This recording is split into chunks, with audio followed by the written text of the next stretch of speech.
أشهد أن لا إله إلا الله. السلام عليكم ورحمة الله وبركاته. الحمد لله والصلاة والسلام على رسول الله وبعد. সম্মানিত দ্বীনী ভাই নাজমুল হোসেন রাজীব একটি প্রশ্ন করেছে যে আমাদের সমাজে কিছু লোক আছে যারা মুখে যদিও বলে আমরা মুসলমান ইমানদার, কিন্তু কার্যকলাপে কুফরির মতন। যেমন উল্লেখ করেছে যে দেওয়ানবাগির কথা। আর সেই সাথে যে ইহুদি খ্রিস্টানরা তারা তো আহলে কিতাব, তো তারাও কাফের কিনা। আর কাফেরকে কাফের মনে না করাও একটি কুফরি। তো এ ব্যাপারে যে কোন ধরনের ক্রিয়াকলাপ করলে বিশ্বাস নষ্ট হয়ে যায় বা ইমান বিধ্বংসী কাজগুলো কি, এবং এর মধ্যে তাদেরকে আমরা কাফের বলতে পারি কিনা ইত্যাদি। আল জাওয়াবু বিল্লাহি তাওফীক। সম্মানিত দ্বীনী ভাই, আল্লাহ সুবহানাহু ওয়া তাআলা কোরআনুল কারীমের মধ্যে কিছু মানুষের কথা উল্লেখ করেছেন যে যারা ঈমান তো এনেছে, ঈমান তারা অরিজিনাল ভাবেও কেউ কেউ এনেছিল, আর কেউ কেউ ঈমান মুখে স্বীকার করেছে, অথবা কেউ কেউ আছে ঈমান আনে নাই, কিন্তু আনার পরেও তারা কুফরি করেছে।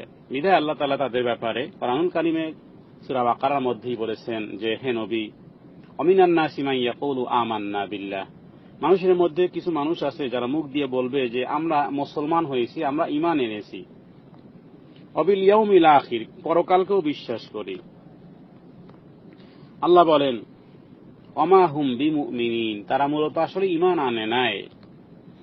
অন্যত্র আয়াতে আল্লাহ তাআলা বলেছেন যে কিছু মানুষ তারা ঈমান আনার পরে তারা কুফরি করেছে, তার কার্যকলাপ কুফরি করেছে।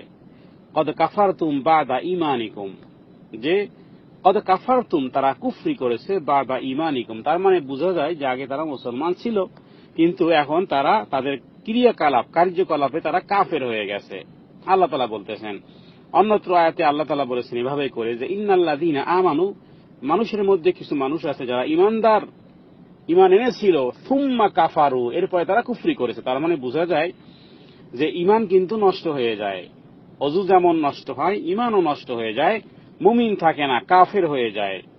যেমন মুসলমান হয়েও কুফরি মতবাদকে কুফরি মনে না করা, অনুরূপভাবে আল্লাহর সাথে তাওহীদে উলুহিয়াত বা তাওহীদে রুবুবিয়াত বা আসমা ও সিফাতের ব্যাপারে শরীক স্থাপন করা, যেগুলা পীরদের দরগায় হয়, মাজারে যেগুলো হয়, সব মুসলমান, আব্দুর রহিম, আব্দুর রহমান, আব্দুল খালেক, আব্দুল মালেক, আব্দুল গফুর, আব্দুল আজিজ, সব একেবারে খাঁটি মুসলমান নাম, কিন্তু এই জাতীয় আল্লাহর উলুহিয়াতের ব্যাপারে, রুবুবিয়াতের ব্যাপারে, আসমা ও সিফাতের ব্যাপারে তারা শরীক স্থাপন করে পীর বুজুর্গদেরকে।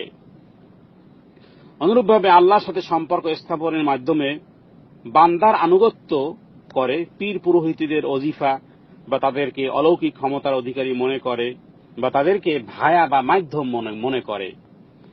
কোরআনুল কারীমে এগুলোর ব্যাপারে প্রত্যেকটা ব্যাপারে আয়াত রয়েছে, স্পষ্ট আয়াত রয়েছে। এখন যেটি বললাম যে আল্লাহর সাথে সম্পর্ক করতে চায়, তারা আল্লাহকে ভালোবাসতে চায়, আল্লাহকে পেতে চায়, ভাই আমি আল্লাহকে পেতে চাই, ভাই আমি দিন ধর্ম শিখতে চাই। কোথায় যায়? কিছু মানুষকে তারা অলৌকিক ক্ষমতার অধিকারী মনে করে, তারা কি করে? ওই ব্যক্তির আনুগত্য, ব্যক্তির ওজিফা, ব্যক্তির চরিত্র, ব্যক্তির ধ্যান ধারণা তারা মনে করে কোরআন থেকে দূরে সরে যায়। আল্লাহ তাআলা তাদের কথা বলেছেন যে তারা এরকমের যায় আর জিজ্ঞেস করে কেন? লিউকাররিবুনা ইলাল্লাহি যুলফা, তারা বলে যে আমরা তো এই পীরদের কাছে যাই, মুরিদ হই, মাজারে যাই, কেন? যে এদের সাথে আল্লাহর সম্পর্ক ভালো বিধায় আমাকেও তারা আল্লাহর সাথে সম্পর্ক কানেক্টেড করে দিবে। তো এই জাতীয় ব্যক্তিও এরাও মুশরিক, ঈমান এনেছে, এরাও ঈমান এনেছিল আমানু, কিন্তু এরা কুফরি করতেছে, এই কাজগুলো কুফরি। অনুরূপভাবে মুসলিম জাতির বিরুদ্ধে অমুসলমানকে সাহায্য করাও কুফরি, ইসলামের নির্দিষ্ট প্রতিষ্ঠিত বিষয়কে নিয়ে ঠাট্টা বিদ্রুপ করাও কুফরি। সূরা তাওবার মধ্যে আয়াত রয়েছে। অনুরূপভাবে কোরআন এবং সুন্নাহর আইন ও বিধানকে বর্তমান যুগে অচল, অযোগ্য মনে করাও কুফরি। এগুলো দ্বারা হয়তোবা নাম আপনার আব্দুর রহিম, আব্দুর রহমান থাকতে পারে, কিন্তু আপনার এই নামের কারণে আপনার নাজাত মিলবে না, বরং আপনি হয়তোবা সমাজের মধ্যে আপনি নামে মুসলমান, কিন্তু কাজে আপনি কাফের। অনুরূপভাবে ইসলামী মতবাদকে অগ্রাহ্য করে অন্য কোন মতাদর্শ প্রতিষ্ঠার সংগ্রাম করা, মানব রচিত সংবিধানকে প্রাধান্য দেওয়া, আল্লাহর কোরআনের বিপরীতে অন্য কোনো কিছুকে সাপোর্ট করা, যেমন জেনার শাস্তি রজম কোরআনুল কারিমে আছে, সেখানে এর বিপরীতে অন্য যে কোরআনের আইনে এটা চলা সম্ভব নয়। চোরের শাস্তি আছে কোরআনে হাত কাটা, ওয়াসসারিকু ওয়াসসারিকাতু ফাকতাউ আইদিয়াহুমা, তো তাকে বলো যে না, এখন এই সমাজেই চোরের হাত দেওয়া এটা সম্ভব না, তো তাকে জেল দিয়ে দিল। মানে এই আইনকে তারা মনে প্রাণেই তারা গ্রহণযোগ্য মনে করলো, আল্লাহ তাআলা যে আইন দিয়েছেন সেটাকে মনে করলো না। কোরআন ঠিকই মাথায় নেয়, কোরআন ঠিকই চুমু খায়, কোরআনকে কোরআন মনে করে, আল্লাহর কালাম কিতাব, তো এটাকে মনে করে, কিন্তু এর মধ্যে যে বিধান আছে এই বিধানকে মানতে রাজি না। বিধানের ব্যাপারে যখন তাদেরকে বলা হয়, তো তাদের ভালোবাসা কোরআনের বিধানের সাথে নয়, বরং তাদের ভালোবাসা হলো এই বইখানার প্রতি, কিতাবখানার প্রতি, মাসহাফের প্রতি তাদের ভালোবাসা। আমার দেশের তো হিন্দুরাও কোরআনুল কারীমকে শ্রদ্ধা করে, সম্মান করবে। মুসলমান তো আছেই যারা নামে মুসলমান, কোরআনুল কারীমকে হয়তোবা চুমু খাবে, হয়তোবা বুকে লাগাবে, শব্দের সাথে প্রীতি, শব্দের সাথে ভালোবাসা, আর অর্থের সাথে দুশ্মনী। তো এগুলো কি? সুতরাং এক কথায় কোরআন বিরোধী সংবিধানকে মনে প্রাণে মেনে নেওয়া সমর্থন করলেও সেই ব্যক্তি মুসলমানের গণ্ডির মধ্যে থাকবে না। অনুরূপভাবে ইসলাম এবং মুসলমানের মধ্যে সম্পর্কিত কোনো বিষয়কে গালি দেওয়া, ঠাট্টা বিদ্রুপ করা, যেমন দাড়ি টুপিকে নিয়ে গালাগালি করা জাতীয়, কারণ আল্লাহ তাআলা পরিষ্কার করে বলেছেন, কুল আবিল্লাহ ওয়া আয়াতিহি ওয়া রাসূলিহি কুনতুম তাস্তাজিউন, একটি আয়াতই যথেষ্ট। সম্মানিত দ্বীনী ভাইকে বলবো যে কোরআনুল কারীমের এই আয়াতটি আপনি যখন তাফসীর পড়বেন তখন বুঝতে পারবেন যে কি অবস্থাটা কি।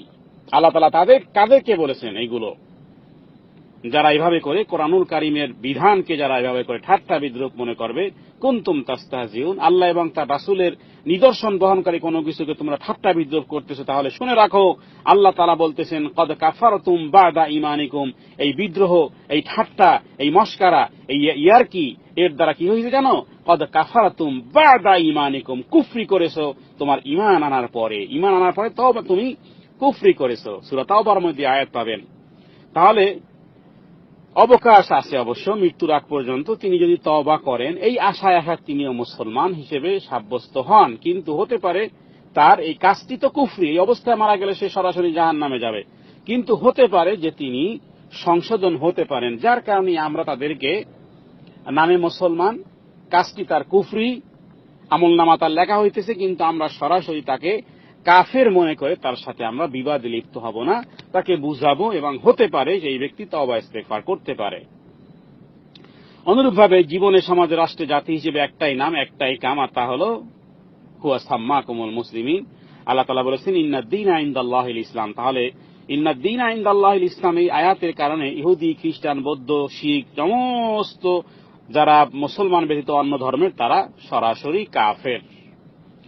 সুতরাং এর বিপরীতে যাদেরকে বলবো, মুসলমানদের মধ্যে তারা কাফের হবে যারা সমাজতন্ত্রকে জীবনের বিধান মনে করে, ধর্মনিরপেক্ষতাকে বিধান মনে করে, জাতীয়তাবাদকে বিধান মনে করে, কমিউনিজম সহ সকল মতবাদ, কুফরি মতবাদকে, তাওহীদের পরিপন্থী সমস্ত বিষয়কে যারা মনে করে। কারণ আল্লাহ তাআলা বলেছেন, আমা ইয়াবতাগি, আরে তুমি কি ওইগুলো চাও, গায়রাল ইসলামি দীনা, ইসলাম ধর্ম ব্যতীত, তাহলে শুনে রাখো আল্লাহ তাআলা বলতেছেন, ফালা ইউকবালা মিনহু, কশিন কালেও তোমার সেই জিনিসকে গ্রহণ করা হবে না, ওয়া হুয়া ফিল আখিরাতি মিনাল খাসিরিন, আর কিয়ামতের দিন তোমার চরম খাসারাতের মধ্যে তুমি পড়বে।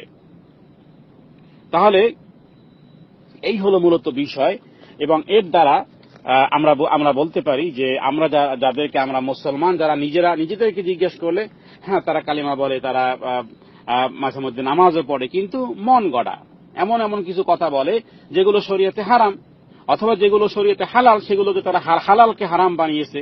তো এই জাতীয় মিথ্যাচার সূরা নাহলের 117 নম্বর আয়াতে আল্লাহ তাআলা বলেছেন, ওয়ালা তাকুলু লিমা তাসিফু আলসিনাতুকুমুল কাযিবা হাযা হালালুন ওয়া হাযা হারাম। কারণ হলো যদি কেউ এভাবে মন গড়া কোনো কিছুকে হালাল বা হারাম বলা হয়, যেগুলো পীর পূজারীদের, মাজারিদের যেভাবে করে বলেছেন দেওয়ানবাগী, সে অনেক কথা এভাবে বলে যেগুলো কোরআনুল কারীমের সাথে সংঘর্ষ পুরা। যেমন আপনি বললেন যে সে আল্লাহর ব্যাপারে বলেছে অনেক কথা, তাহলে তার এই কথা এবং কাজ সম্পূর্ণ কুফরি, স্পষ্ট হুকুমের বিরোধিতা। তাহলে কোন জিনিসকে হালাল আর হারাম বললে তাহলে কি হয়, সে যেন আল্লাহর বিরুদ্ধে মিথ্যা আরোপ করে।